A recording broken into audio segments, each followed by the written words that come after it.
Em primeiro lugar, boa tarde para todo mundo, agora falando mais oficialmente, né?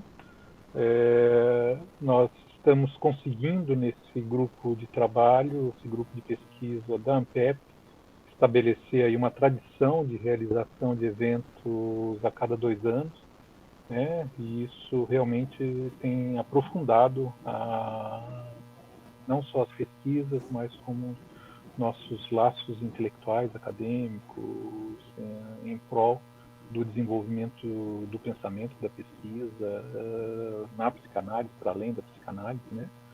E nesses tempos mais difíceis aí, agora estamos nesse congresso que tem um tema difícil, polêmico, sobre a pulsão de morte e pandemia, e há pouco eu conversava com o Eduardo dizendo que a pulsão de morte é de morte, né? Então, isso traz muito pano para manga, por assim dizer, né? Então, eu quero apresentar, né, Rose Gursky, né,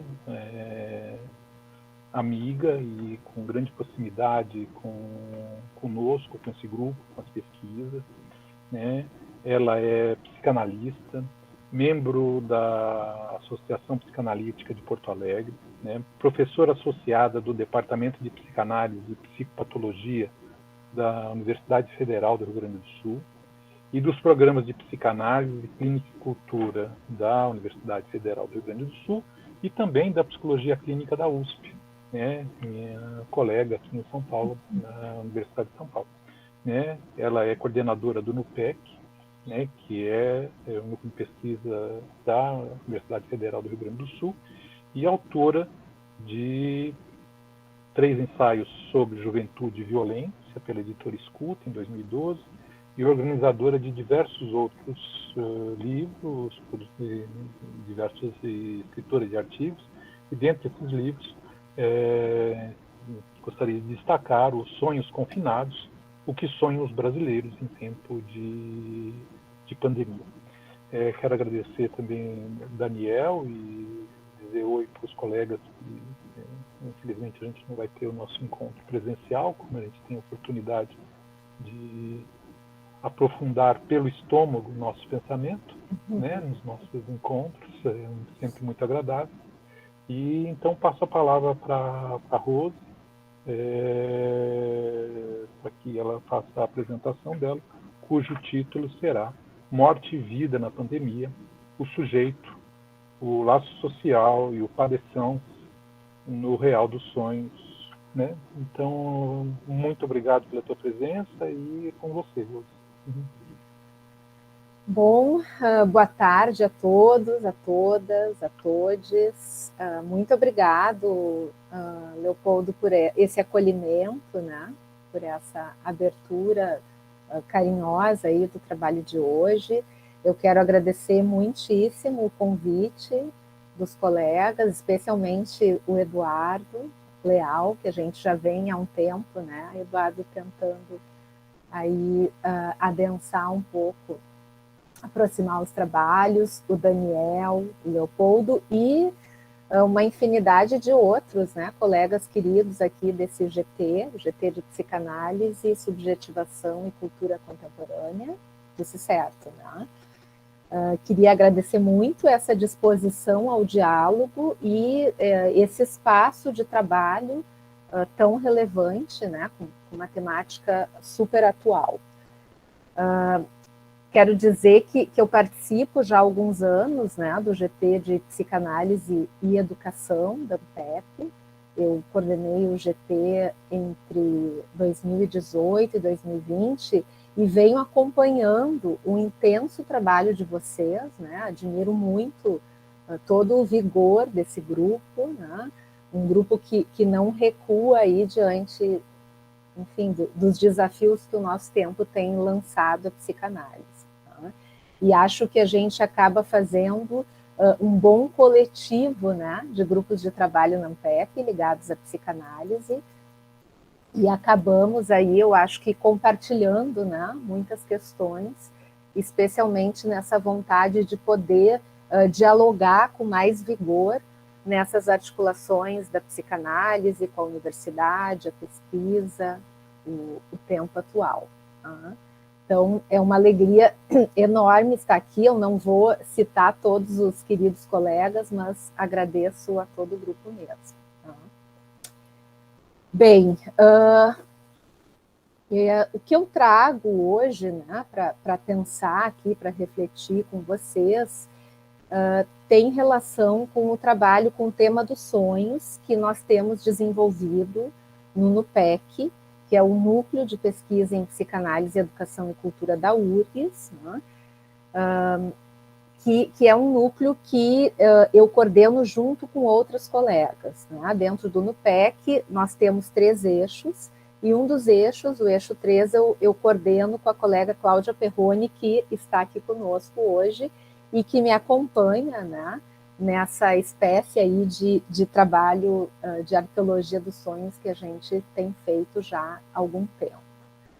Então, assim, o que eu queria um pouco dizer para vocês é que uma das partes do trabalho com os sonhos foi a pesquisa Sonhos em Tempos de Pandemia, né, que foi uma pesquisa multicêntrica que resultou no livro que o Leopoldo citou, Os Sonhos Confinados, o que sonham os brasileiros em tempos de pandemia, que foi publicado nesse ano, agora de 2021, pela Autêntica, e o livro foi organizado pelos coordenadores da pesquisa, né, que fomos 5 psicanalistas professores aí de universidades. Né? Vou nomear brevemente, porque a pesquisa foi ampla, né? E além dos 4 laboratórios e núcleos envolvidos, a gente teve uma porção de pesquisadores associados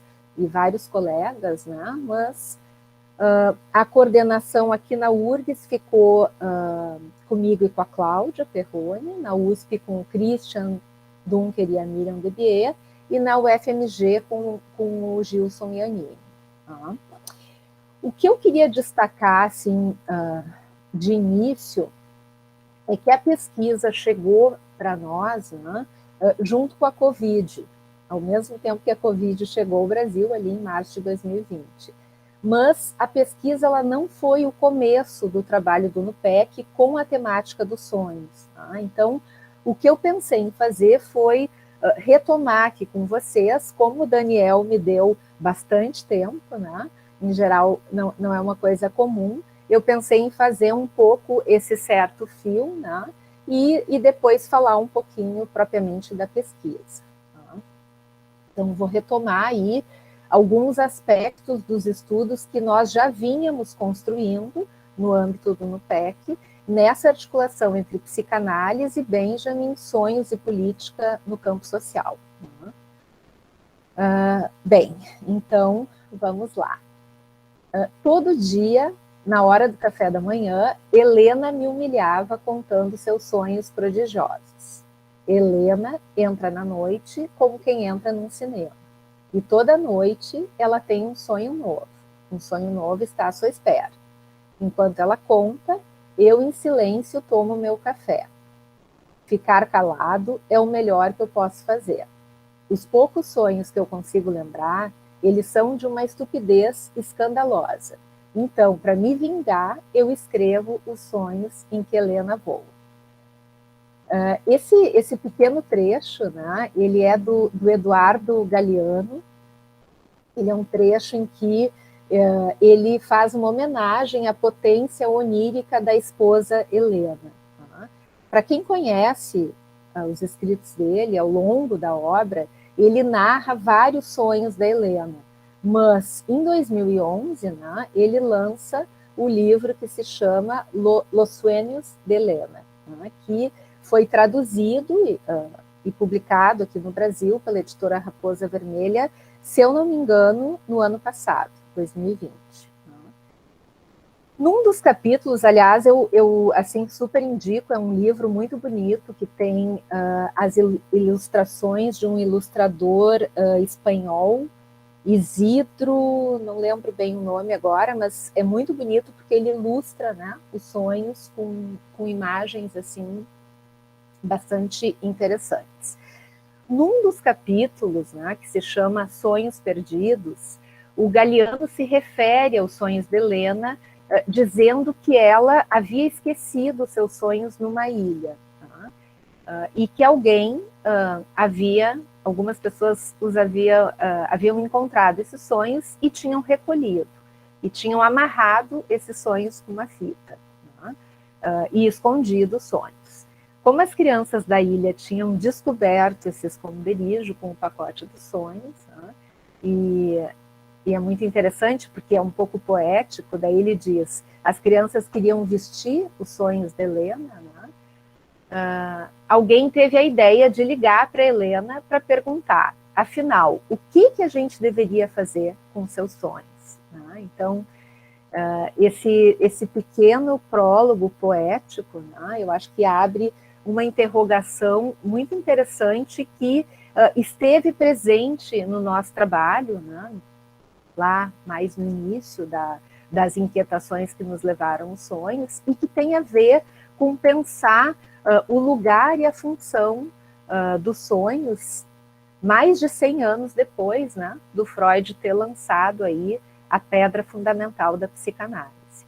Quer dizer, esse tema, né, de que função os sonhos têm nas nossas vidas, que foi trazido nesse pequeno escrito do Galiano, ele é semelhante ao que deu origem ao nosso desejo de trabalhar com sonhos no NUPEC.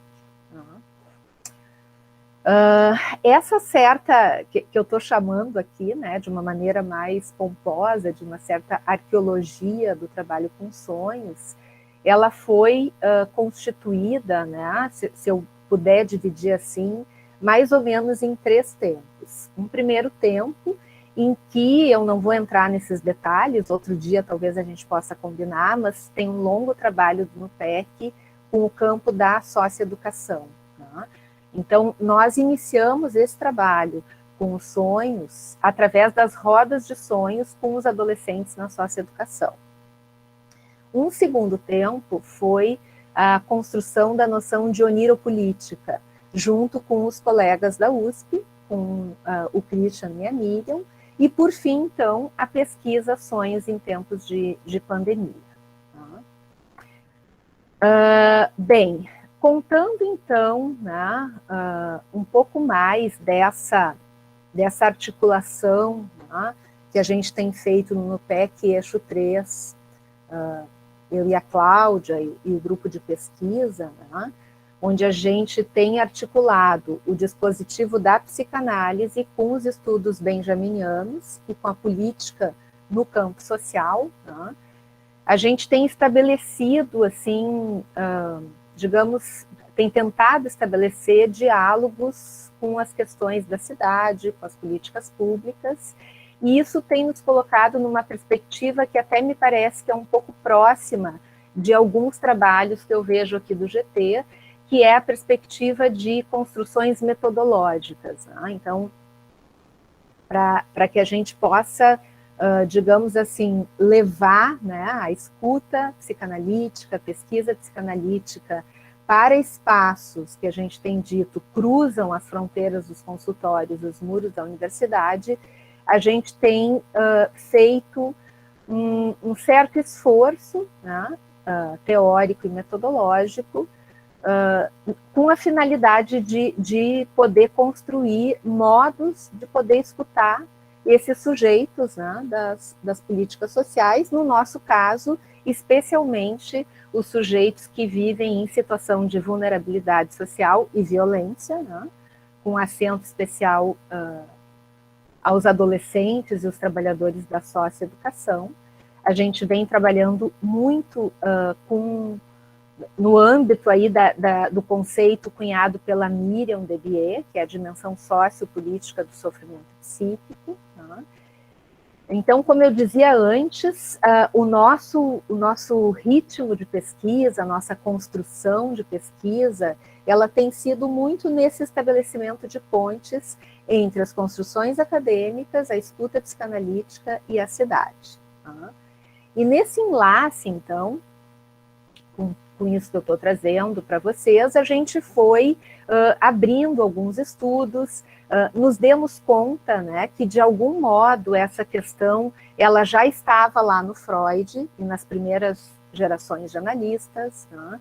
A chegada ali em 2019 do livro Clínicas Públicas de Freud, da historiadora norte-americana Elizabeth Andanto, né?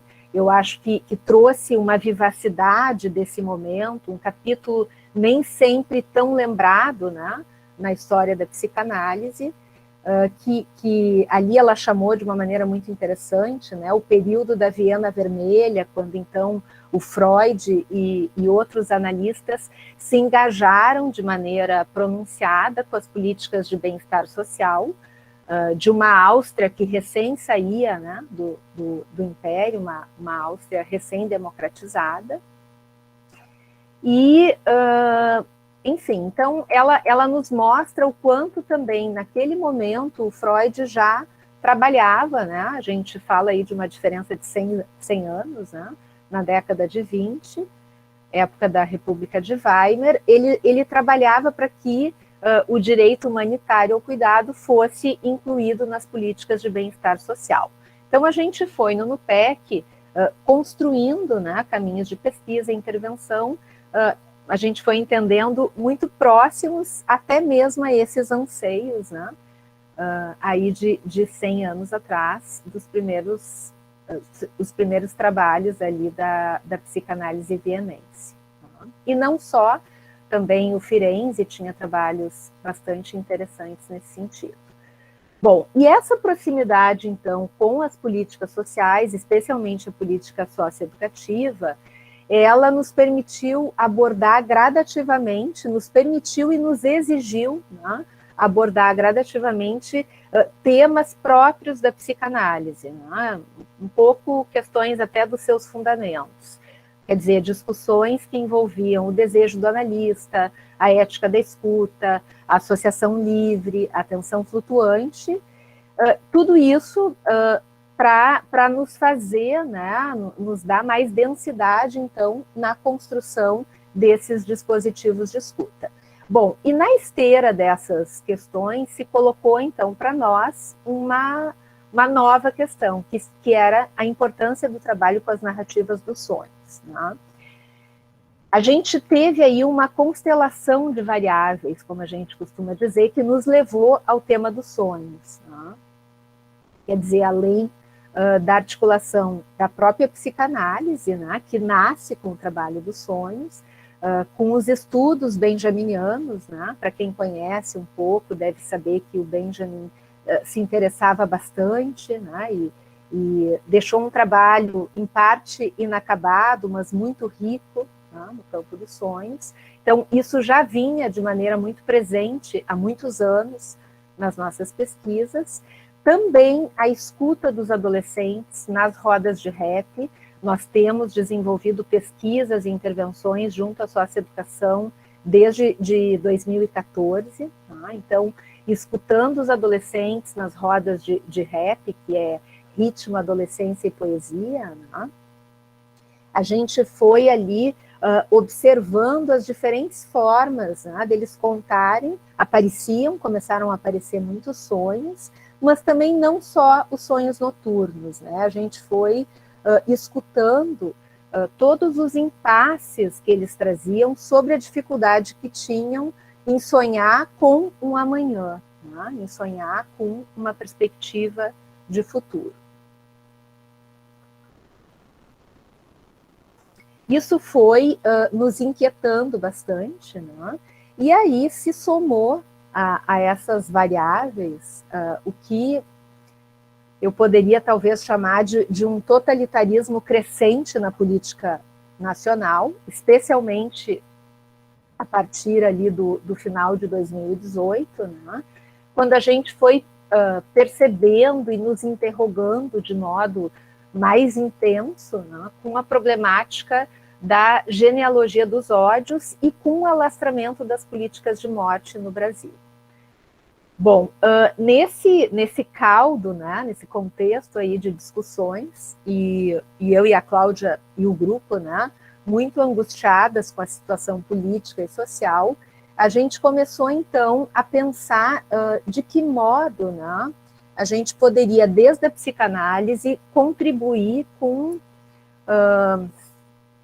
algum tipo de intervenção, de reflexão, que pudesse apontar para uma outra via, né? A gente se deparava muito com esse crescimento da polarização, com um pensamento que a gente chamava de bastante chapado, né?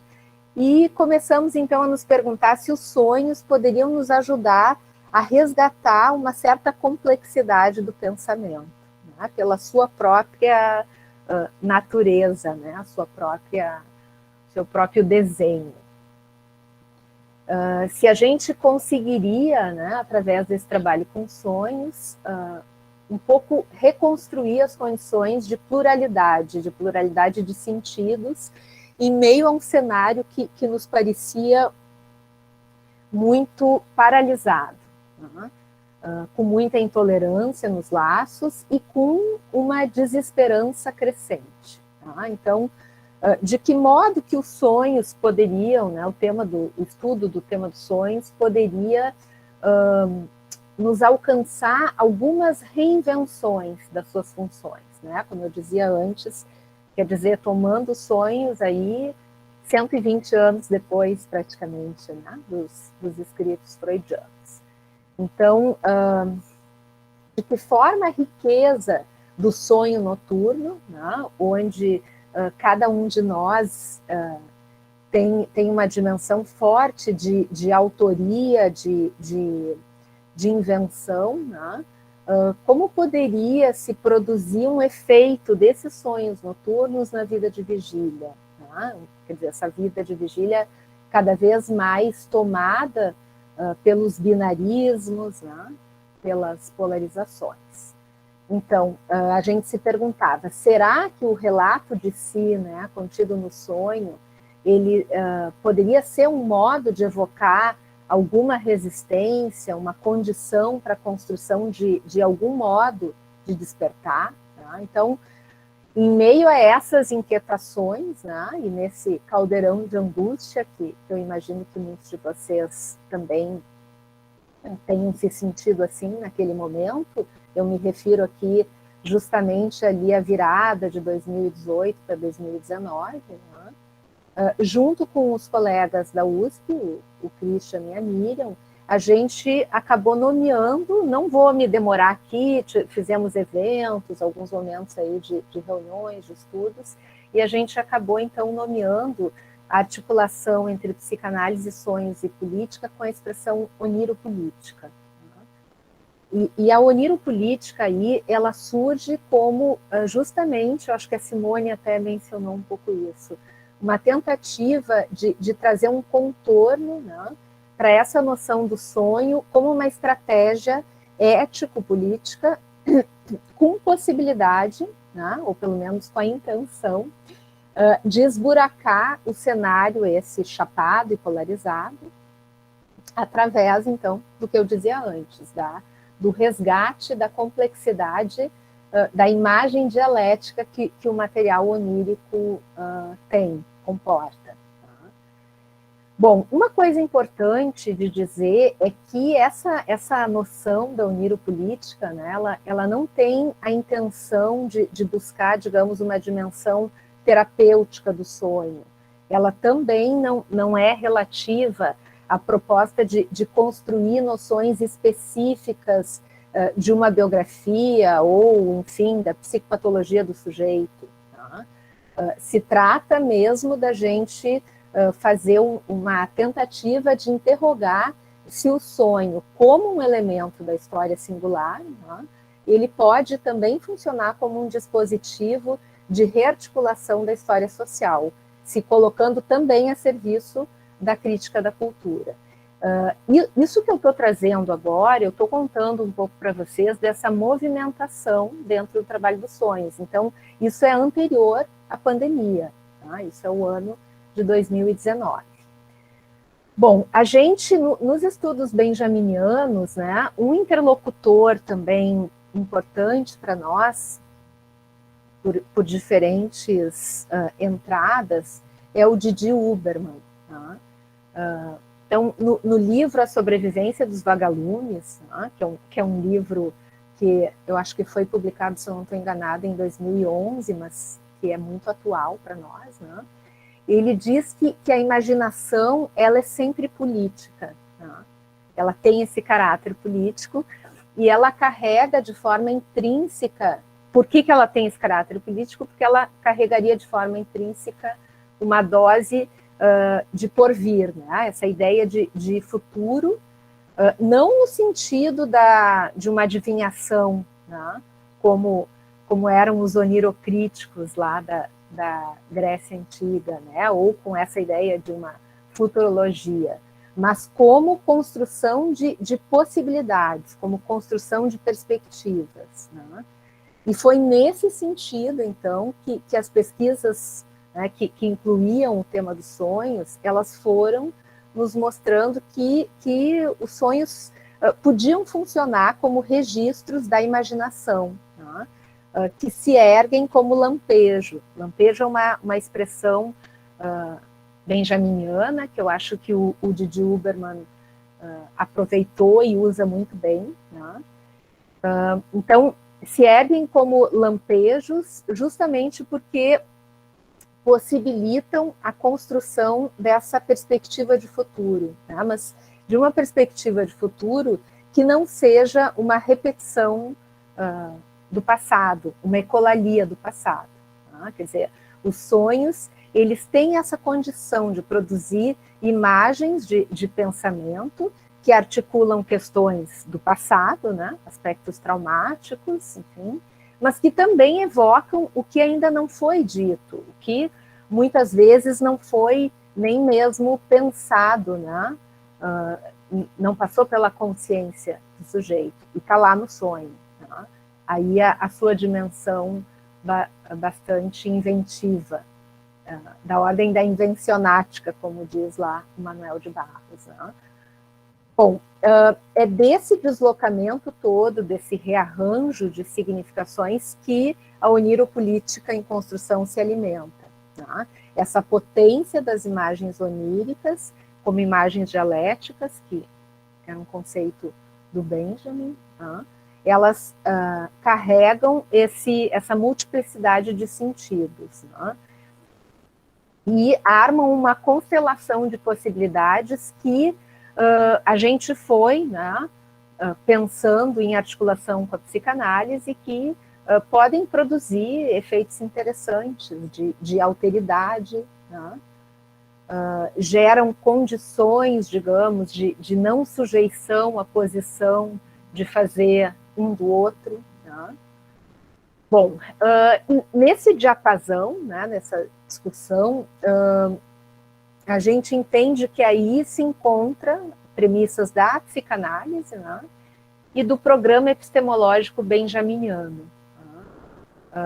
Ele tinha um conceito muito interessante, né, que é o de dialética em suspensão, essa ideia, então, de que a gente deve fazer a manutenção das tensões e não se preocupar tanto com a sua resolução, né, que é uma concepção que conversa muito bem com o estatuto ético do inconsciente na psicanálise. Né? Quer dizer, essa ideia de que não tem nada que esteja dado a priori. Né? Os sentidos, as significações são múltiplas e vão se movimentando o tempo todo, né?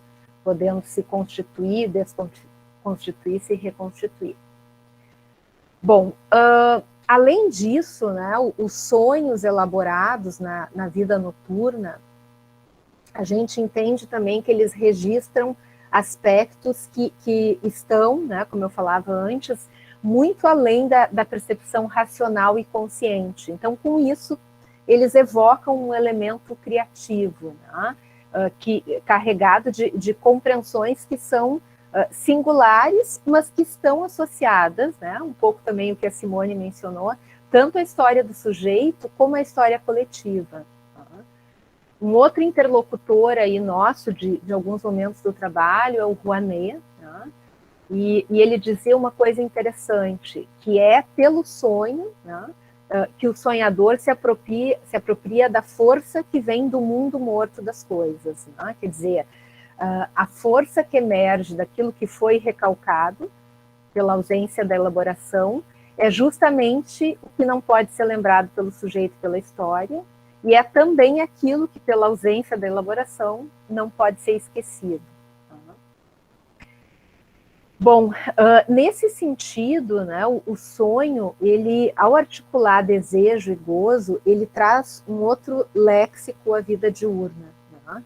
Ele opera o encontro do sujeito com o que a gente tem chamado de imagem sem legendas, né? Onde a compreensão, muitas vezes, ela vai se dar num tempo que é muito posterior à produção.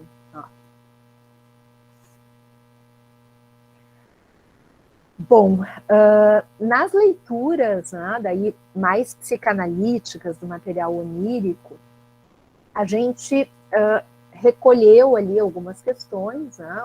O Lacan, por exemplo, ele se refere ao sonho como um instrumento do despertar. Né? Isso é bem interessante.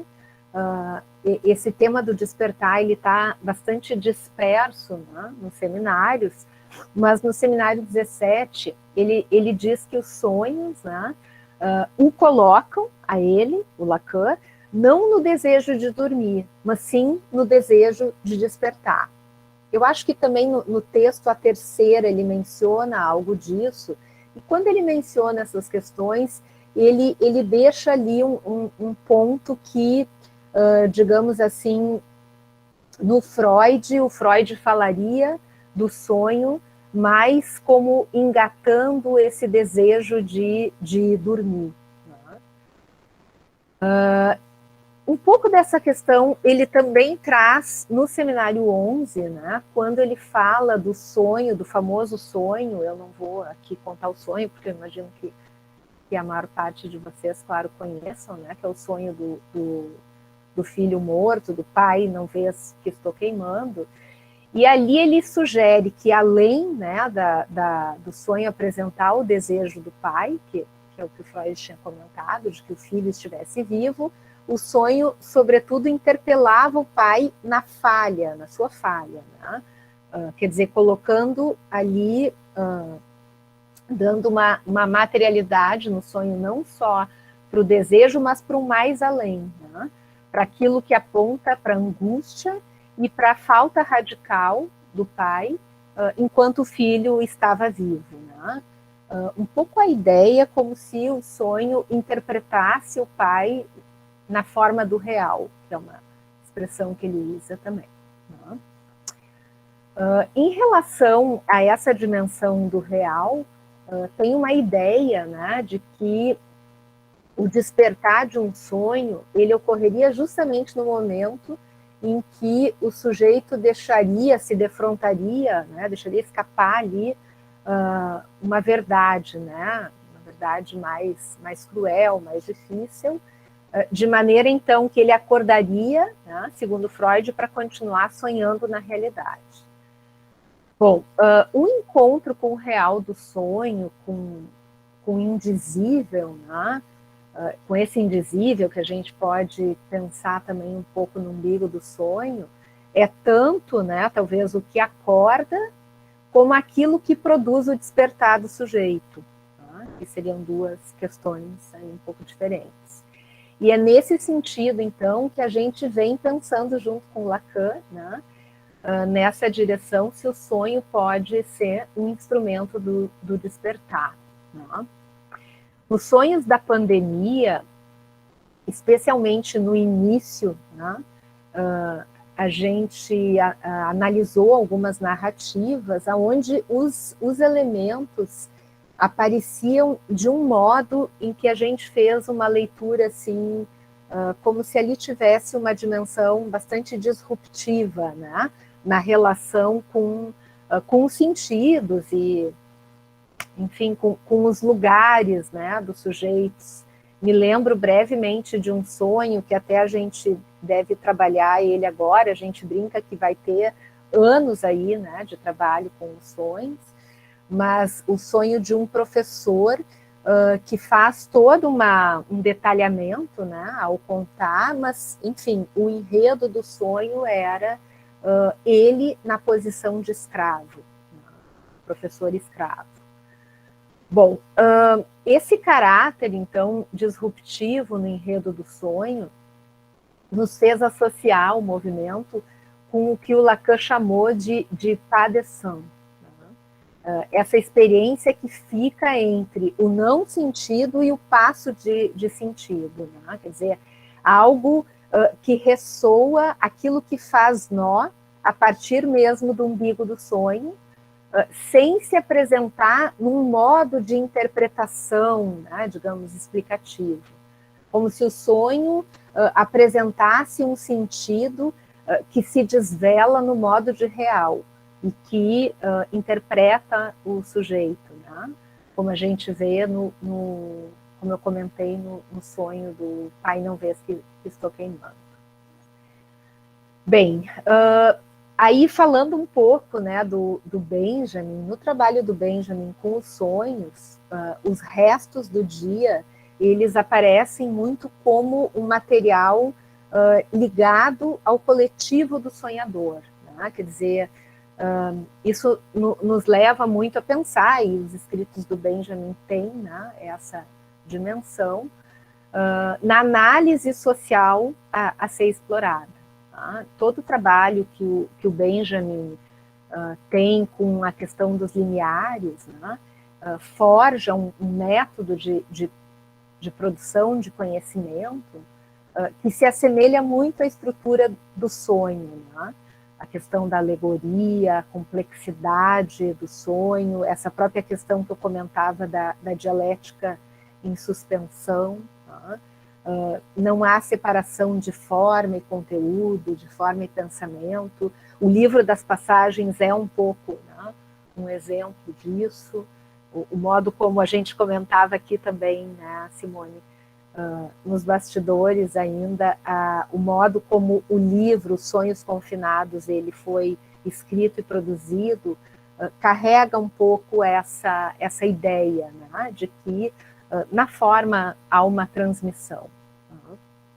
Nos trabalhos do Benjamin, a imagem ganha um espaço de análise fundamental, e toda a questão da montagem, né, que ele bebe um pouco na fonte dos surrealistas, mas que também ele produz coisas bem interessantes, a montagem a partir dos fragmentos, do caos, né? Aquilo que enuncia o que pretende denunciar. Né? Bom, a gente foi fazendo algumas parcerias aí ao longo desses trabalhos, uma delas foi com a colega Alexia Bretas, que esteve conosco lá no evento da USP em 2019. A Alexia tem um livro muito interessante que se chama A Constelação do Sonho em Walter Benjamin, é a Alexia da Federal do ABC Paulista, né? E tem uma expressão que ela usa no livro que é muito interessante, né? E que a gente vem discutindo o quanto pode se articular num trabalho aí, talvez até mais denso, né? Aproximando Benjamin e Lacan, onde ela diz que para o Benjamin o onírico roça o real, né? E é nessa dimensão, então, que a gente vem pensando o tema do despertar, né? Nesse trabalho todo. A gente entende que esse tema do despertar, ele também é muito caro na produção benjaminiana, né? O Benjamin, já falei um pouco isso, mas essa relação sujeito e social está muito presente, né? E o Benjamin viveu um período, né, muito semelhante ao nosso, ali a década de 20, década de 30, né, os tempos sombrios, onde o tema do despertar estava muito em questão para ele, né? ele tinha um compromisso ético-político, se dá para chamar assim, né? Uma certa exigência de que não se parasse de sonhar, no sentido de pensar, né, no futuro do mundo, das gerações, enfim. E aí uma ideia de articular o sonho com a vigília, né? E a gente pode dizer com agir, né? Com agir, claro, o agir no sentido mais arendtiano. Né? Bom, todo esse trabalho, então, com o campo onírico, ele teve um endereço, né, no Benjamin, e a gente lê ele a partir de uma constelação de questões políticas e culturais ali da Alemanha da época. Né? Então, ali, quando os acadêmicos, né, exaltavam muito o classicismo, eu me refiro antes do Reich, né, década de 20, como erudição, o Benjamin já fazia toda uma crítica da estética clássica e justamente buscava uma certa nuance de expansão criativa na relação com a experiência. Tem um trabalho incrível dele, que a gente no NUPEC também há anos já engata, né, com os estudos da psicanálise, que é todo o trabalho sobre o empobrecimento da dimensão da experiência, da sua transmissão, enfim. Né? Então, com isso, Benjamin foi se ligando a movimentos, né, que ele dizia tinham mais a mostrar do que a explicar. Né?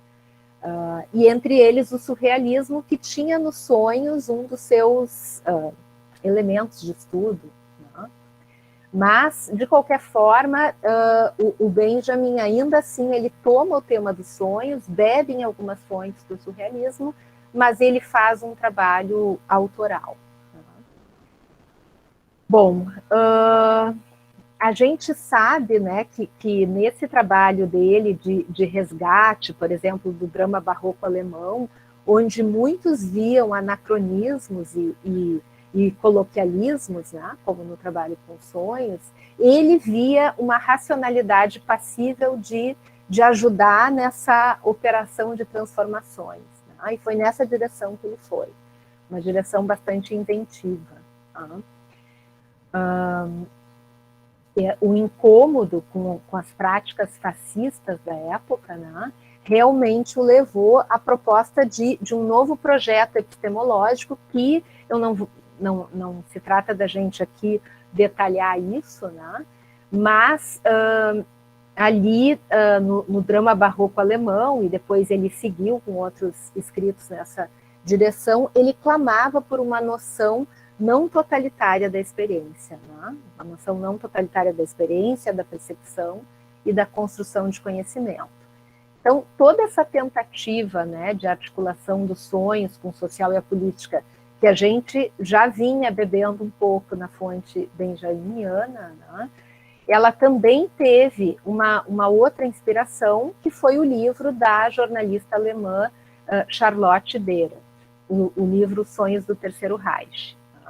O livro ele foi lançado, publicado, se eu não estou enganada, em 1966, mas ele chegou para nós traduzido em 2017. Né? E ele chegou numa hora muito oportuna, né? Ajudando muitos grupos a pensar aí as tensões que estavam postas no nosso colo. Né? Então, assim, resumidamente, ali no livro, a Charlotte ela recolheu e publicou mais ou menos 300 sonhos de alemães entre 33 e 39. Né? Em 39, quando Hitler assume, ela sai, né, da Alemanha.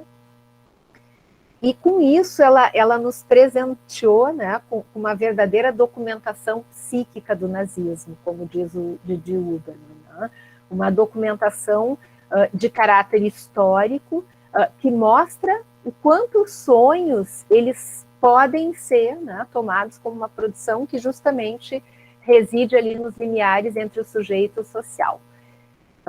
Eles, como diz também o Huberman, né, os sonhos que ela narra, eles não explicam nem a natureza do nazismo, nem a psicologia, né, dos sonhadores, mas eles funcionam como uma espécie de sismógrafo íntimo da história política do Terceiro Reich. Né? eles mostram também que o território onírico ele foi uma forma muito singular das pessoas resistirem ao poder da tirania da época. Tá? Tem um historiador alemão, Koselleck, que faz o pós-fácio, o Christian Dunker faz o prefácio desse livro, e esse historiador faz o pós-fácio. E ele diz uma coisa muito interessante, né? Ele comenta que essas experiências vividas no nazismo, né, elas adquirem com a transmissão das imagens sonhadas à noite uma espessura em um volume que nos permite acesso a camadas que nem os diários, né? Por exemplo, o diário da Anne Frank e tantos outros, né? Nem os diários muitas vezes alcançam. Bom, então, um pouco essa passada, né, nas nossas inspirações.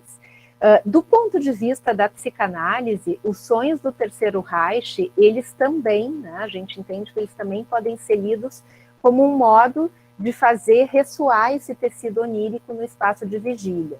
Tá? Por mais que a Charlotte não tenha conseguido exatamente publicizar, né, e publicar esses sonhos ali na época que os sonhadores viviam, ela fez parte na Alemanha de um movimento que chamavam de desnazificação da Alemanha. Né? Então, imagino que mesmo lá na década de 60, quando esse material chegou, ele foi bastante revolucionário. Tá? Quer dizer, ele representa um modo, os sonhos, né, de resistir a esse poder do um, de resistir à univocidade de sentidos que costuma se apresentar em regimes totalitários. Né? E uma coisa interessante, é claro, o sonho mostra que nem o pior sistema totalitário impede o sujeito de sonhar, né, e de eventualmente forjar ali uma alternativa, né, às condições sociais e políticas que retiram muitas vezes a possibilidade da pluralidade de sentidos. Né. Brevemente, eu lembro de um sonho do livro, né, onde eu acho que era um industrial alemão que conta que tinha sonhado que recebia a visita de um dos carrascos nazistas, que eu não lembro mais se era o Hitler, um deles, na sua fábrica, e aí todos tinham que fazer o Heil Hitler, e ele, no sonho, ele não conseguia erguer o braço, né? Ele assim, como se o braço tivesse dormente. Né? Enfim. Então, a partir desse eixo psicanálise-Benjamin, né, a gente tem tentado lidar com o tecido onírico aí numa dimensão polissêmica e não oracular. Por que eu digo isso dessa forma também? Porque vocês devem imaginar que a pesquisa ela foi muito interpelada, né, para a gente, então, dizer, afinal, como é que estavam os brasileiros em termos de saúde mental a partir dos seus sonhos. Ou qual era o quadro que a gente traçava, e então é importante, né, a gente um pouco contar assim, qual o espírito, né, do estudo. Então, desse trabalho, né, complexo do Benjamin, com sonhos, com alegoria no drama barroco alemão, a gente recolhe muito a noção de conciliação dos diferentes tempos, que é algo que o sonho produz. Né? Então, já falei um pouco, o presente com os restos de urnos, né? O passado com material traumático, enfim, e a articulação desse porvir através da imagem dialética que se ergue, né, justamente desde os restos da história, tanto singular como coletiva. Né? Essa dimensão, né, que a gente está chamando aqui do porvir nos sonhos, ela tem muita relação com a oniropolítica, né, porque justamente a oniropolítica é uma política do desejo que ao lançar o sujeito para longe, né, dos sentidos antecipados e dessa totalidade do um, abriria a possibilidade da renovação do mundo, né, no sentido de que justamente algo novo aí possa surgir que não seja só uma ecolalia do passado. Né? Então, eu acho que isso foi um pouco o quadro, né, de como a pandemia nos encontrou. Porque nós não tínhamos ideia, quando a gente começou a fazer esse trabalho todo com a neuropolítica, né, e mesmo a inspiração no trabalho da Charlotte, que já vinha, a gente não tinha ideia que ia se encontrar com uma pandemia como essa. Né? Então, foi com esse mar de questões, né, que nós estávamos lá em março de 2020. Quer dizer, um cenário de erosão da polissemia, de achatamento da capacidade de pensar, porque aí também muitas questões, né, da nossa crise política já apareciam no ano de 2019, né? Mas em março de 20 a gente então, com essas questões todas, a gente começa a escutar as pessoas falando que com o confinamento elas estavam sonhando mais, que os sonhos estavam mais vívidos e que elas lembravam mais dos sonhos, né? Então as pessoas se admiravam com isso, e isso a gente foi escutando, né, socialmente, clinicamente, enfim. Bom, a gente sabe que em situações críticas, né, de muito desamparo e angústia, situações de perdas, de lutos, né, a atividade onírica se intensifica até como uma maneira mesmo de proteger o psiquismo na relação com os efeitos traumáticos, né? Mas, quando a gente começou a ouvir esses depoimentos e com esses trabalhos anteriores, né, com o tema dos sonhos, a gente pensou em criar aí uma nova condição para que a leitura psicanalítica pudesse estar presente, né, nesse momento histórico aí da pandemia e contribuir com as experiências, né, as experiências que a gente vinha passando no momento traumático. Então, a gente reuniu 4 universidades públicas aqui do país. Na verdade, nós começamos, né, USP e URGS, e aí a gente acabou encontrando com o trabalho do Gilson, que era o trabalho chamado Sonhos Confinados, uma pesquisa que ele tinha iniciado, mas isso foi muito no começo, ali entre março e abril, e resolvemos reunir as pesquisas. Depois chegou também para trabalhar conosco a colega Carla Rodrigues, né, da UFRJ, e então a gente foi ali abrindo, né, a possibilidade dos sujeitos contarem os seus sonhos através de e-mail, de WhatsApp ou por voz. Eu acho que eu esqueci de falar, né, a pergunta era um pouco nas redes, o que você sonhou hoje, né? A Miriam que brinca, um pouco aquela ideia do trabalho da Elida Tessler, né? Que a Elida fala, me dê a sua palavra, então me dê o seu sonho. E a gente abriu, então, a possibilidade das pessoas poderem mandar os sonhos escrevendo eles no e-mail, ou ainda, né, podendo falar por telefone, né? A gente constituiu um grupo de escutadores de sonhos. Bom, e pelos materiais, então, dos sonhos, das falas, a gente foi compreendendo que as imagens oníricas, né, os sonhos, quando narrados, que é uma experiência que eu acho que isso não é uma enorme novidade, né? Quando elas são narradas e endereçadas a um outro, além de decantado, que eu falava antes, na produção de novos sentidos, também pode ser um modo de nomear a angústia, né? Então, a gente foi ouvindo desde o início as pessoas, os sonhadores mesmo, de diferentes formas comentarem como vinha sendo enriquecedor contar os sonhos, que não reparava em muitos detalhes, que não reparava o quanto os sonhos, né, tinham a ver com situações que a pessoa vivia, enfim. Então a gente foi vendo que claro, fora do âmbito de uma análise, né, essa possibilidade do sujeito fazer o relato dos sonhos alcança uma construção de um mínimo de sentido, né, e de um mínimo de compreensão ao no sense do material onírico. Né. Também a gente observou que assim, quando os sonhadores iam contando seus sonhos, né, e claro, isso especialmente talvez com aqueles que contavam, não só escreviam, né, as pessoas não pareciam ter muita noção do sofrimento que as narrativas carregavam, né?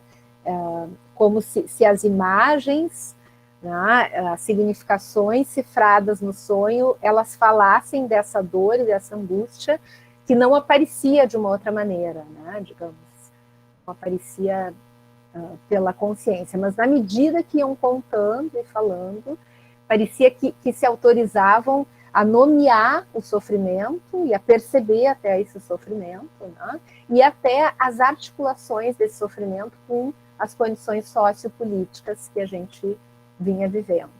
Tá?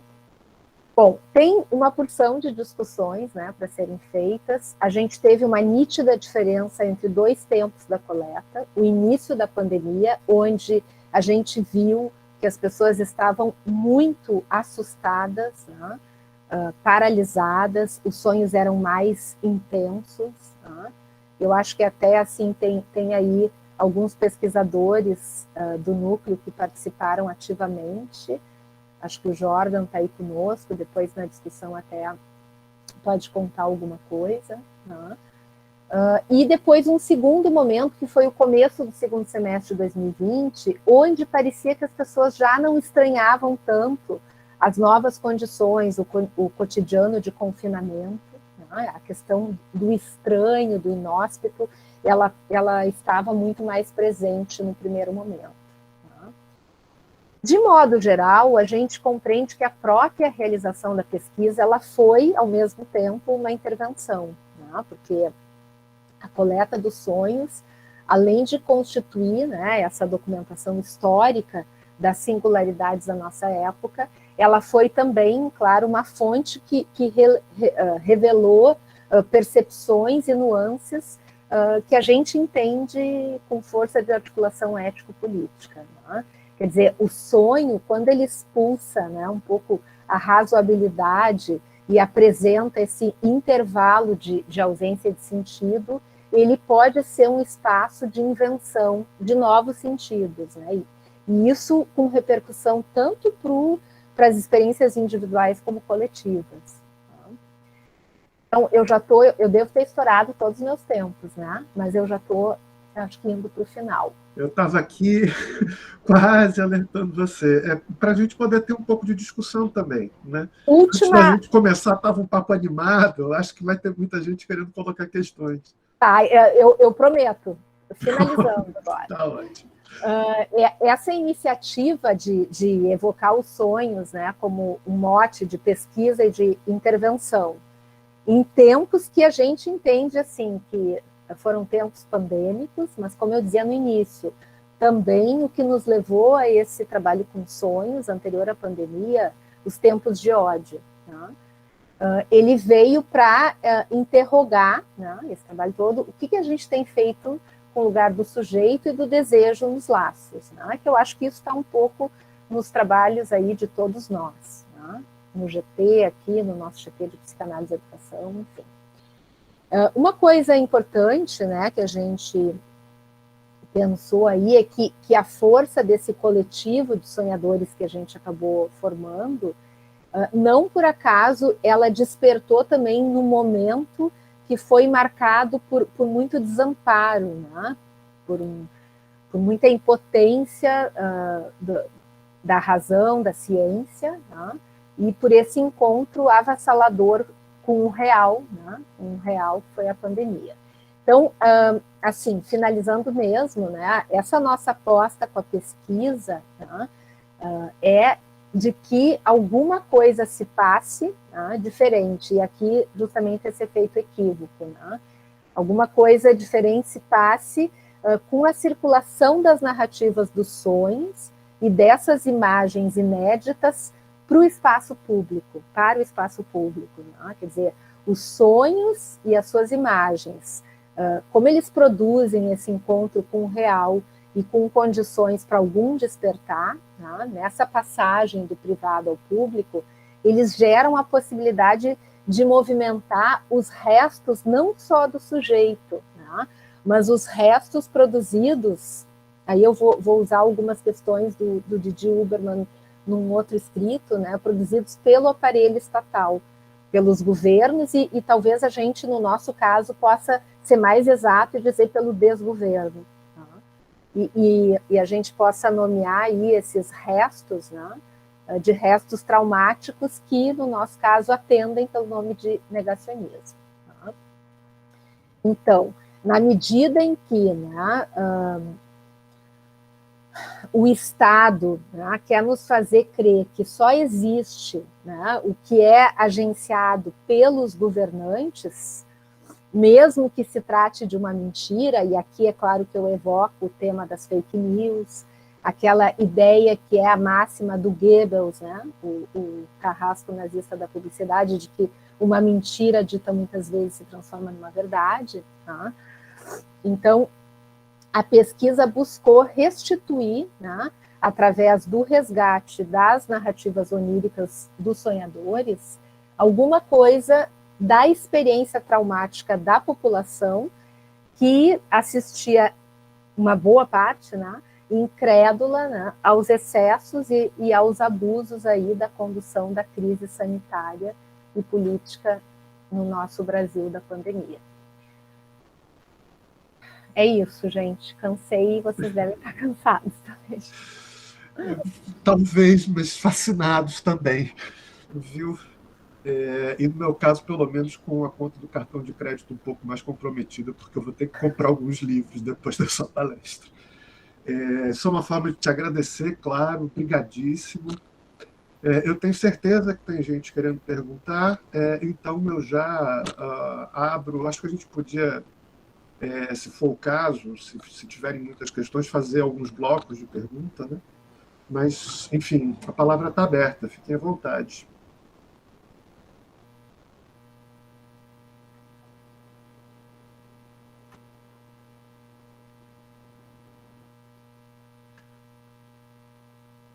Deixar passar os 30 segundos iniciais, né? Que são os piores. O pessoal está formulando as questões ainda na cabeça. A Simone já estava ali nos bastidores, já estava... Já, eu estou aqui aguardando a Simone. Aliás, o Leopoldo pediu desculpas, ele teve que realmente entrar lá para o exame dele, mas deixou registrado aqui, pediu para eu registrar o elogio dele quanto ao texto, quanto ao livro, quanto ao trabalho. Tá?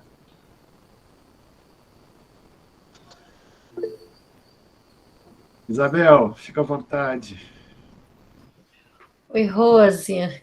Bom, primeiro queria te agradecer muito, realmente eu não conhecia, né, tinha ouvido falar desse trabalho que vocês fizeram na pandemia, mas que nem o Daniel também estou querendo ver o livro. E, bom, para mim foi também nesse momento de pandemia, o que a gente pode ouvir, né, de trabalhos positivos, de algumas saídas, está sendo sempre um alento, né? Então, a sua fala também é terapêutica aqui para nós, vamos dizer assim.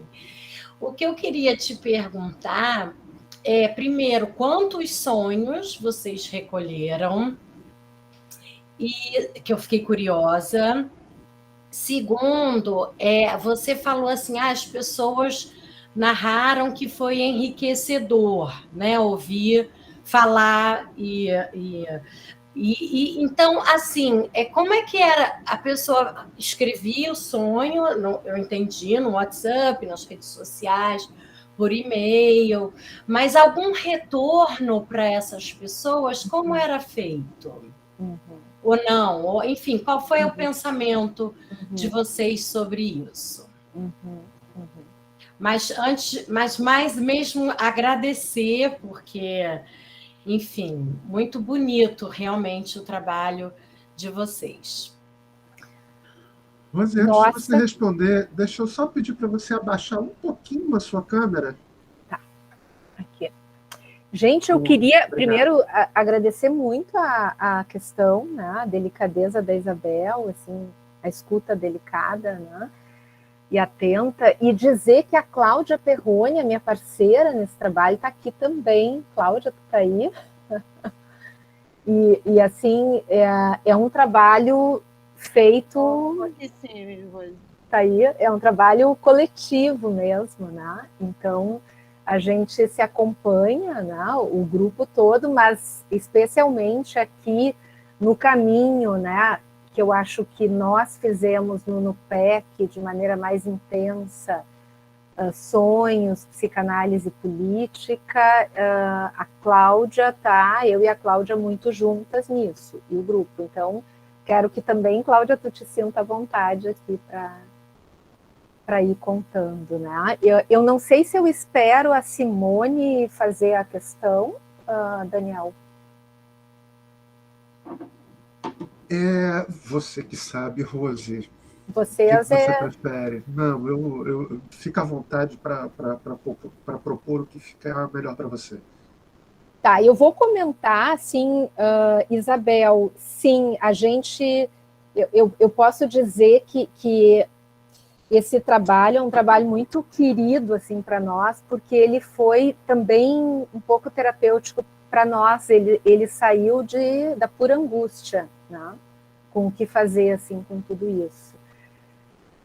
E a gente tem elementos, né, dentro da psicanálise, está aí o sonho com 1000 possibilidades e outras tantas questões. A quantidade de sonhos, o que aconteceu? A gente tinha um consórcio de núcleos, né? Então isso foi um pouco difícil. Vocês sabem, a psicanálise ela não é una também, né? Então cada grupo tem os seus caminhos, o seu modo. E a gente aqui tinha a gente fez inicialmente, nós e os colegas da USP, um formulário que era, assim, o nosso objetivo é que as pessoas usassem muito associação livre, que não ficassem quanto menos conscientes, né? Então a gente queria, assim, que contasse o sonho e que pudesse associar, né? Sem muitas perguntas outras, nem objetivas, eram duas grandes questões. Tá? Aí depois o pessoal de Minas e do Rio agregou um formulário bem mais complexo. O que eu posso, enfim, te dizer, e até peço ajuda para a Cláudia, eu acho que o nosso número final foi 1.500 sonhos. Hein, Cláudia? Se eu não estou enganada. Eu também não tenho certeza, né? Que foram todos os núcleos e depois a gente ainda realizou uma última coleta mais no início do ano, mais, digamos assim, perto de vacinação, né, de uma outra perspectiva já da pandemia. E também, assim, às vezes aparecem pessoas que dizem, eu quero contar um sonho para vocês, né? Colegas, né? Colegas, pessoas conhecidas, eu acho que tem a ver com o trabalho de você, eu queria contar, né? Então também isso tem acontecido.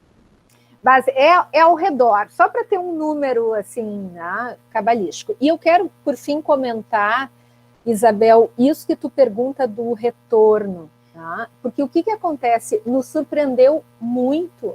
A gente achou que as pessoas iam contar o sonho e ia ficar nisso. Não, as pessoas voltavam para contar outro sonho, e teve um momento que até a gente acabou intervindo, né? Porque isso do ponto de vista da escrita, ok, tiveram pessoas que voltaram 6, 7, 8 vezes, né? Contando seus sonhos. Mas do ponto de vista da escuta, isso já, assim, teve gente que eu acho que por 10 semanas, né? Estava quase tendo um horário e não era essa a ideia. Tá? Então, naquelas situações em que, daí eu e a Cláudia, né, na supervisão, com mestrandos e doutorandos, enfim, aqueles que a gente entendia, né, que entendeu que precisavam de um encaminhamento, isso foi feito. Mas nos surpreendeu muito a transferência que foi se fazendo, né, com o tema da pesquisa, com a questão da pesquisa, com querer ir contar os sonhos. Muito bom. Posso passar para a Simone? Sim. Simone, fica à vontade. Então, não, eu queria voltar. Eu falei antes da gente estar aqui oficialmente abertos, elogiando muito o livro. Então, eu queria voltar, agora que a gente está gravando, novamente a elogiar o livro, mas também a pesquisa, porque o livro foi um resultado da pesquisa, né, como está colocado na apresentação do livro, um formato de produção resultante da pesquisa.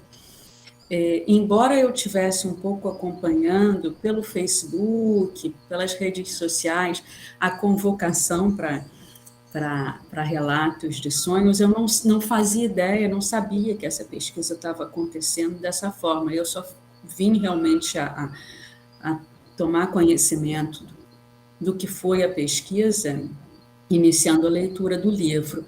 Então, assim, publicamente, não apenas elogiar este resultado da pesquisa, mas falar o quão me pareceu tão rica, tão importante e tão bem feita e tão fascinante a pesquisa. Deu vontade de ter participado da pesquisa, porque eu acho que, assim, tanto ela pegou um viés muito delicado e muito rigorosamente psicanalítico de trabalho com a questão da pandemia e com a questão do momento histórico que a gente está vivendo, político, social, psíquico. E, como eu já falei, eu ainda não consegui avançar muito no livro, mas o pouco que eu consegui me impressionou muito, realmente, me impressionou muito, em muitos sentidos diferentes. E assim, eu queria, observar um ponto que eu achei sublinhar um ponto que eu achei muito interessante do primeira apresentação, né? Eu não me lembro o título, mas é o primeiro capítulo do livro, porque eu acho que a gente está vivendo, e eu acho que a pesquisa, de uma certa forma, toma esse cenário, né, como provocador e questionador. A pandemia, um momento político muito duro, e o confinamento. E toda a questão que eu achei muito interessante da primeira pesquisa, do trabalho em cima do significante e do significado casa, né? Porque a gente ficou confinado em casa, a gente ficou confinado na interioridade, e o quão esse confinamento dentro de casa, o quão o interno começou a se mostrar assustador. Então, um assustador externo, um assustador interno. Então, eu achei também muito interessante essa percepção da questão do confinamento e de um inimigo interno, né? A gente tem um inimigo externo, mas o quão o confinamento começou também a ser um elemento de estranho, né? O familiar se tornando estranho, o estranho se tornando familiar, né? O perigo entrando dentro de casa e a casa se tornando perigosa, como a questão justamente do quão também o momento do confinamento, além do momento traumático da pandemia, né?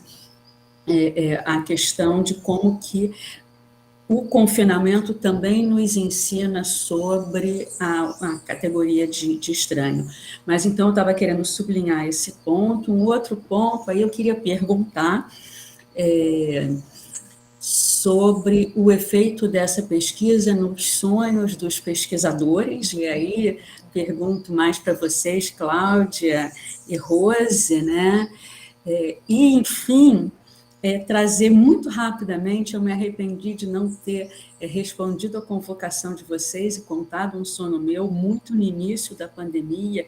Realmente eu produzi um sonho que até hoje está muito claro para mim, que veio com uma nitidez absurda, e que era a colocação em cena, em sonho, em pesadelo, da pandemia, que era claramente uma condensação de cenas vistas, imagens do 11 de setembro e de Chernobyl.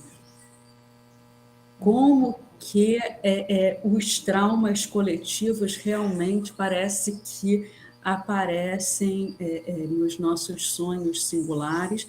Era um sonho com uma beleza imagética e uma nitidez impressionantes, e um pouco só para trazer esse sonho atrasado aqui, que eu me arrependi de não ter trazido para vocês, mas mais uma vez também tomei aqui a palavra para parabenizar vocês publicamente, já que eu só tinha feito isso em off. Deixa eu só dar uma pequena notícia. Eu pedi a Fabiana Rousseau, que vai fazer a próxima conferência, para atrasar 15 minutinhos, para a gente poder continuar conversando um pouco, mas também, como não é muito tempo, eu queria passar logo a palavra para a Mônica e depois... Pode ser?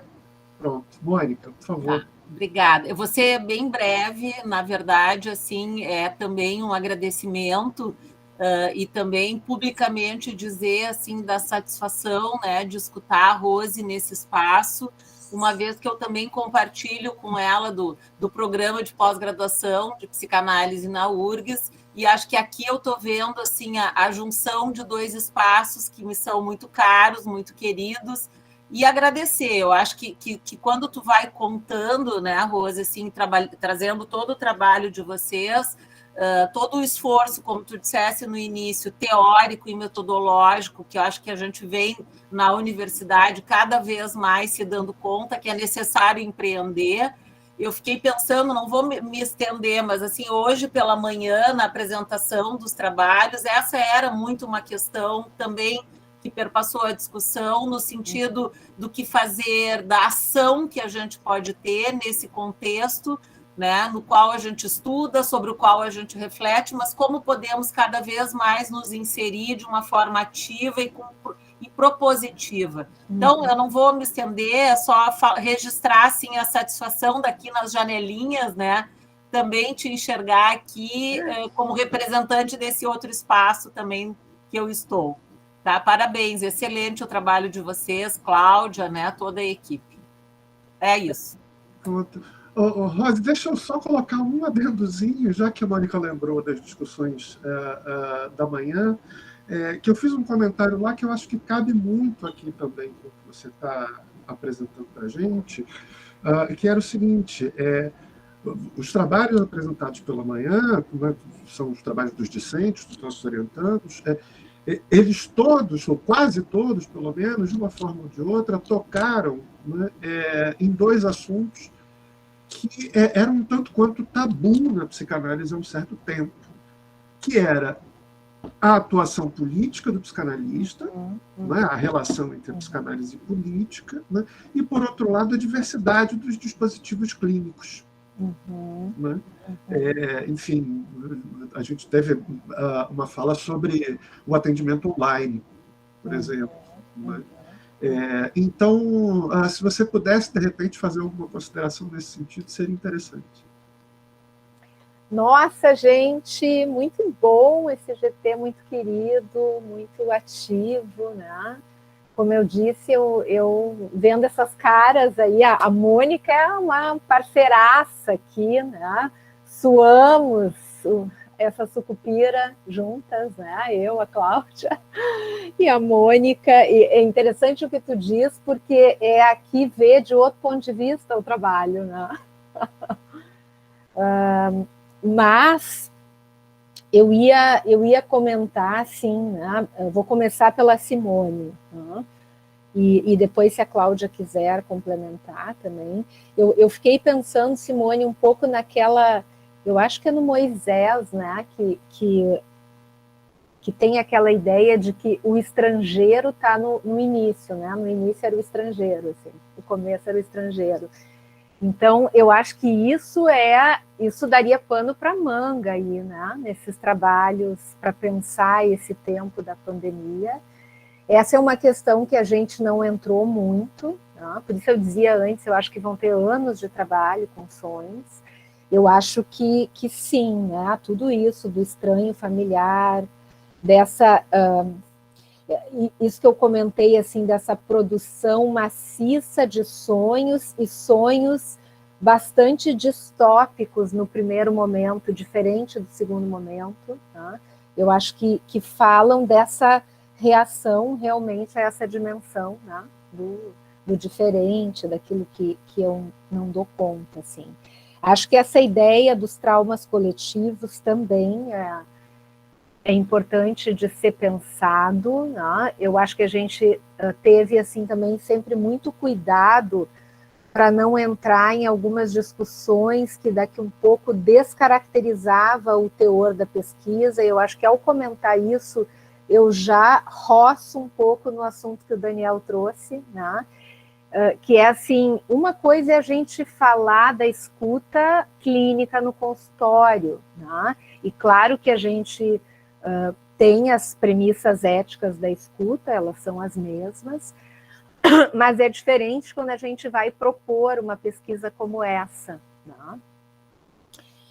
Então, eu acho, assim, que esses 2 pontos, até fico chateada, depois eu vou procurar para assistir, né? Eu não pude estar de manhã, mas esses 2 pontos, a atuação política e a diversidade dos dispositivos clínicos, são pontos muito caros para nós aqui no NUPEC e no próprio programa aqui, né, Mônica? No programa de Psicanálise Clínica e Cultura, assim, onde tem uma tradição do departamento que originou o programa, que são muitos trabalhos de extensão e, portanto, muitos trabalhos em diálogo com as políticas sociais, tá? E eu acho que, digamos, eu tenho lido, assim, né, como a tarefa histórica que nos cabe, né, no Brasil de hoje, é a gente poder dar conta desse capítulo, assim, com seriedade, com consistência, poder ter uma dimensão de invencionática aí no nosso trabalho também, para alcançar esse braço, né? Eu lembro sempre de uma coisa que eu acho que é a Cate, lá de São Paulo, que diz que aquela ideia de que o Freud falava que a escuta tem que estar lá onde o desamparo do sujeito em cada época se encontra, né? Então eu acho que é um pouco isso que nos cabe aí, o desamparo do nosso tempo, né? Enfim, muito boas as questões. Eduardo. Oi, eu sei que o tempo está acabando, eu só queria agradecer muito a Rose ter aceito o nosso convite, e a Cláudia por estar aqui, estava com saudade, nunca mais a gente tinha se encontrado, agora a gente não se encontra mais, não tem mais cafezinho, tem um inferno. Mas, enfim, queria só agradecer, né, enfim, e ressaltar que, efetivamente, as perguntas surgiram porque eu acho que, efetivamente, é uma linha de aproximação, né, entre o tipo de interesse, de busca que a gente empreende aqui no GT e o trabalho que foi feito. Então, eu queria mesmo agradecer e dizer oi para a Cláudia, para você. Que bom, eu me sinto um pouco, nós somos vizinhos, né? GTs vizinhos, né? Eu acho que nós somos uns 7, 8 GTs de psicanálise na Ampep, né? E eu acho que tem um pouco esse fio comum da gente estar num diálogo intenso aí com a sociedade, né? De diferentes pontos de vista nas pesquisas. Eu que agradeço muito a oportunidade, viu, Eduardo, que começou contigo, mas agradeço todo o grupo. Já que, enfim, eu consigo... Desculpa, eu estou interrompendo alguém? Não, eu só ia agradecer para o Eduardo e dizer que ele já sabe, né, que a gente está esperando aqui para um café, né, e para um lançamento ao vivo do livro, né? Não é só um café, viu? café, chimarrão, um vinho, um churrasco, não escapa. Nós estamos sentindo muita falta dos nossos deveres gastronômicos. Irei. Nem digue. Rose, já que tenho aqui ainda alguns poucos minutinhos, você tocou no livro da Elizabeth Andanto, né? Que, assim, para mim, pelo menos, teve um papel muito fundamental nesse sentido, porque o efeito, pelo menos, que teve a leitura desse livro foi meio de ter um antepassado. Sim. Sabe? E que dá um lastro, uma consistência, assim, né? Enfim, fico muito feliz de você ter comentado também. Esse livro apareceu nas palestras da manhã. Se você puder, de repente, fazer um último comentário mais sobre ele, porque é uma coisa que a gente está trabalhando, está estudando, seria legal. Eu me identifico muito com a tua fala, e eu acho que mencionei isso quando eu citei o livro, Daniel, porque eu acho que é um capítulo um pouco apagado na história da psicanálise. E eu queria até entender melhor, né, essas forças políticas que a gente imagina um pouco. Eu tinha feito esse caminho com o August Eichhorn, não sei se vocês lembram, é um nome que está na história da psicanálise, mas que não é muito lembrado. E com o trabalho de parceria com os colegas de Minas, no campo da socioeducação, eu descobri ele, e aí dei uma disciplina em 2016 e fiquei impressionada da história que o Eichhorn já tinha com este campo, que não se chamava, obviamente, socioeducação, tá? Mas que tinha todo o que tu está dizendo, um lastro. Então, quando eu fui lendo Andanto, foi essa sensação também, eu disse, nossa, mas olha só, né? Todo esse engajamento do Freud, da primeira geração de psicanalistas, quer dizer, é muito bacana o que a gente faz, mas, assim, desculpa, mas não é tão novo, né? Isso quebra um pouco a originalidade, mas eu concordo contigo, dá uma sensação boa. Mas é interessante porque eu concordo com você plenamente de que eu acho que é uma espécie de papel histórico nosso, né? Mas não é uma novidade. Isso coloca realmente uma amarração muito, muito legal, muito interessante. Concordo. Gente, olha, são 4h10, eu combinei com a Fabiana que a gente começaria às 4h15, então eu proponho que a gente pare por aqui para ter 5 minutos, levantar, ir ao banheiro, beber uma água, e vamos retornar às 16h15 com a Fabiana Rousseau. Antes de vocês desligarem, o professor Eduardo tinha um pequeno recado para dar. Não, eu ia só fazer uma propaganda do dia de amanhã, né? A gente tem 2 mesas com integrantes do GT e a gente tem 2 conferências. A gente tem uma conferência às 11 da manhã com Lucindo Quitães. E, na verdade, eu quis falar isso porque alguém me mandou uma mensagem, mas quem é Lucindo? A gente vive tão capturados nos nossos circuitos, né? O Lucindo Quitães, ele é atualmente o nosso pró-reitor, né? Há algum tempo já, de pesquisa e pós-graduação.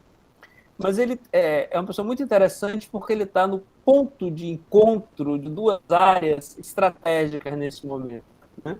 Que são assim, a área de saúde, da pesquisa em saúde e a área da educação. Ele enfim, é um pesquisador da área da farmácia, que está em todos os índices de pesquisadores mais influentes do mundo. Saiu agora no índice da Stanford, entre os 2%, né, de pesquisadores de maior impacto na área, em todas as áreas, integrou um ranking de pesquisadores da América Latina, enfim. Ele tem um trabalho importante na área de saúde e tem um trabalho importante na área de educação, porque está, pelo menos, 4, 5 anos como pró-reitor de pesquisa e pós-graduação aqui da UFES.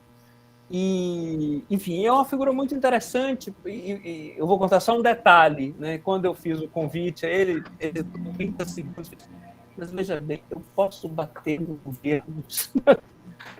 Não esperamos outra coisa. Então, ele, enfim, tem uma postura muito forte, muito potente, né? Exatamente por ocupar esse lugar estratégico em duas áreas que estão sendo muito maltratadas. E conseguir produzir uma articulação entre as duas coisas. Quer dizer, acho que o título da conferência dele fala disso, né? De como essa tragédia do modo da gestão brasileira em relação ao Covid está diretamente ligada ao lugar que a pesquisa e o pensamento científico encontrou nesse governo, nesse desgoverno. Enfim, então é um cara bastante interessante. Então, essa é a conferência das 11 da manhã. E a gente termina com a conferência do Joel Birman, né, Trauma e Pandemia. Joel, acho que dispensa apresentações, enfim, é integrante do nosso GT desde o início, coordenador adjunto junto com o Daniel, enfim. E enfim, são os dois convidados ou atrações principais de amanhã, certo. Mas a gente tem também mais uma mesa pela manhã e uma mesa à tarde. Tá bom? Exatamente. Era isso. Gente, então vamos encerrar por aqui. Rose, brigadíssimo, ficamos encantados. E eu espero poder continuar o papo com você depois. Tá? Certamente. Olha, adorei. Muito obrigado mesmo por essa oportunidade da gente falar da pesquisa e que seja um ótimo evento. Maravilha. Cláudia, obrigado também. Obrigado também por ter vindo. Tá?